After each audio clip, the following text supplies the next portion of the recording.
Entre a terra e o céu. Capítulo 3. Obsessão. Penetramos o mais espaçoso aposento da casa, onde uma senhora de aspecto juvenil repousava abatida e insone. Moça, de 25 anos aproximadamente, mostrava no semblante torturado harmoniosa beleza. O rosto, delicado, parecia haver saído de uma tela preciosa. Todavia, com a suavidade das linhas fisionômicas, contrastavam a inquietação e o pavor dos olhos escuros e o abandono dos cabelos em desalinho. Ao lado dela, descansava outra mulher sem o veículo físico. Recostada num travesseiro de grandes dimensões, dava a ideia de proteger a moça indiscutivelmente enferma. Contudo, a vaguidão do olhar e o halo obscuro que se cercava não nos deixava dúvida quanto à sua posição de desequilíbrio interior.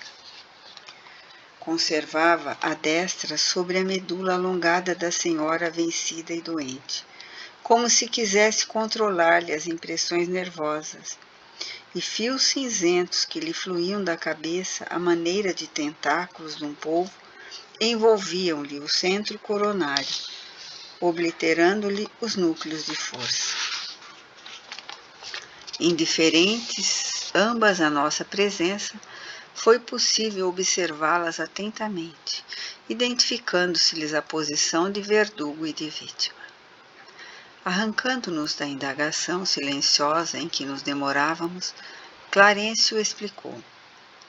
A jovem senhora é Zulmira, a segunda orientadora deste lar, e a irmã desencarnada que presentemente lhe vampiriza o corpo é Odila, a primeira esposa de Amaro e mãezinha de Evelina, dolorosamente transfigurada pelo ciúme a que se recolheu. Empenhada em combater aquela que considera inimiga, imanta-se a ela pelo veículo perispirítico na região cerebral, dominando a complicada rede de estímulos nervosos e influenciando os centros metabólicos, com que lhe altera profundamente a paisagem orgânica. Mas por que não há reação por parte da perseguida? Inquiri perplexo. Porque Zulmira, a nossa amiga encarnada, caiu no mesmo padrão vibratório, aclarou o instrutor. Ela também se devotou ao marido com egoísmo aviltante. Amaro sempre foi pai afetuosíssimo. O matrimônio anterior deixou-lhe um casal de filhinhos, mas o pequeno Júlio, formosa criança de 8 anos, perdeu a existência no mar.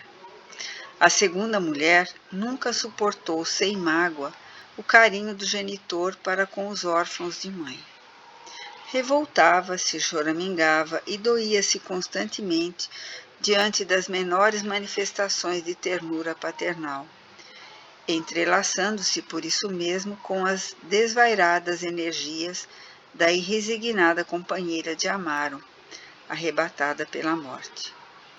Em suas preocupações doentias, Zulmira chegou a desejar a morte de uma das crianças.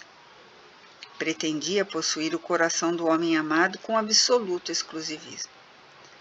E porque as atenções de Amaro se concentravam particularmente sobre o menino, muitas vezes emitiu silenciosamente o anseio de vê-lo afogar-se na praia em que se banhava. Certa manhã, custodiando os enteados, separou Evelina do irmão, permitindo ao Petis mais ampla incursão nas águas.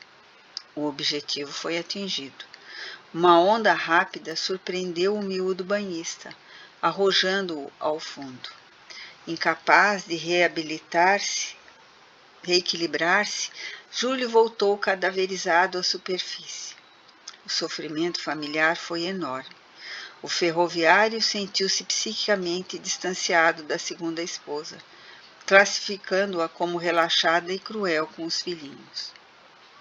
Zulmira, a seu turno, acabrunhada com o acontecimento e aguardando consigo a responsabilidade indireta pelo desastre havido, caiu obsidiada ante a influência perniciosa da rival que a subjugava em plano invisível. Clarence fez ligeiro intervalo e continuou. O sentimento de culpa é sempre um colapso da consciência e, por intermédio dele, sombrias forças se insinuam. Zulmira, pelo remorso destrutivo, tombou no mesmo nível emocional de Odila e ambas se degladiam num conflito de morte, inacessível aos olhos comuns. É um caso em que a medicina terrestre não consegue interferência. Calara-se o ministro. Qual se o registrasse a presença por intuição, Odila movimentou-se e, agarrando-se à pobre senhora com mais força, gritou. Ninguém a libertará. Sou infeliz mãe espoliada. Farei justiça por minhas próprias mãos. E, contemplando a enferma, com expressão terrível, acrescentava. Assassina, assassina! Mataste meu filhinho, morrerás também. A doente abriu desmensuradamente os olhos. Extrema palidez cobriu-lhe a face. Não ouvia as palavras da adversária que lhe era invisível, mas, envolta na onda magnética que a enlaçava, sentia-se morrer. Clarencio afagou-lhe a fronte e disse calmo, pobre moça. Hilário e eu, instintivamente, abeiramo-nos de Odila, para afastá-la com a presteza possível. Mas o generoso instrutor deteve-nos com um gesto, advertindo. A violência não ajuda. As duas se encontram ligadas uma à outra. Separá-las à força seria a dilaceração de consequências imprevisíveis. A exasperação da mulher desencarnada pesaria demasiado sobre os centros cerebrais de Zulmira, e a lipotimia poderia acarretar a paralisia ou mesmo a morte do corpo. Mas então, exclamou Hilário contrafeito, como extinguir essa união indébita? Não será justo afastar o algoz da vítima? Clarencio sorriu e ponderou. Aqui o quadro é diverso. Na esfera carnal, a cápsula física é precioso isolante das energias desequilibradas de nossa mente. Entretanto, em nosso plano de ação, no problema que observamos, essas forças desbordam ameaçadoras sobre a infortunada mulher, cujo corpo pode ser comparado a uma lâmpada de fraca receptividade, sobre a qual seria perigoso arremessar uma corrente superior à capacidade de resistência a que se enquadra. A inutilização seria completa. O que poderíamos fazer? Indagou Hilário desapontado. Precisamos atuar na elaboração dos pensamentos da infortunada irmã que tomou a iniciativa da perseguição. É imprescindível dar um outro rumo à vontade dela, deslocando-lhe o centro mental e conferindo-lhe outros interesses e diferentes aspirações. E não podemos começar exortando-a? O ministro sereno obtemperou sem alterar-se. Talvez, assim de momento, não pudéssemos ou não soubéssemos. A preparação é indispensável. Nada custa uma conversação de censura, alegou meu companheiro admirado. Sim, uma doutrina pura e simples seria cabível. Contudo, não podemos esquecer que a organização cerebral da vítima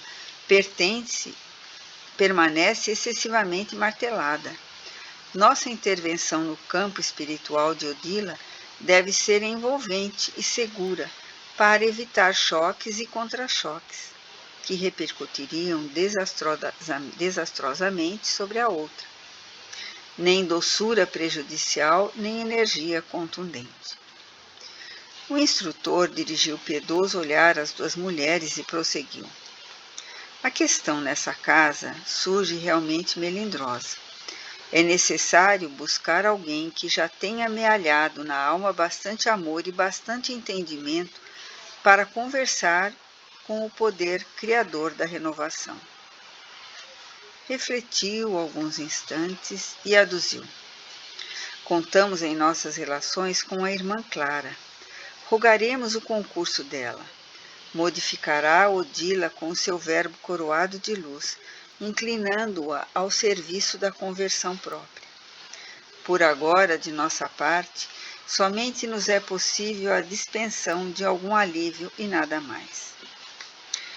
Recomendou a Eulália assistisse Evelina para o refazimento psíquico de que a menina necessitava, e em seguida aplicou recursos magnéticos sobre Zulmira, em passes calmantes de longo curso. Qual se fosse brandamente anestesiada, a enferma passou da irritação à serenidade e pareceu dormir aos olhos do esposo, que chegara de mansinho, acomodando-lhe os travesseiros.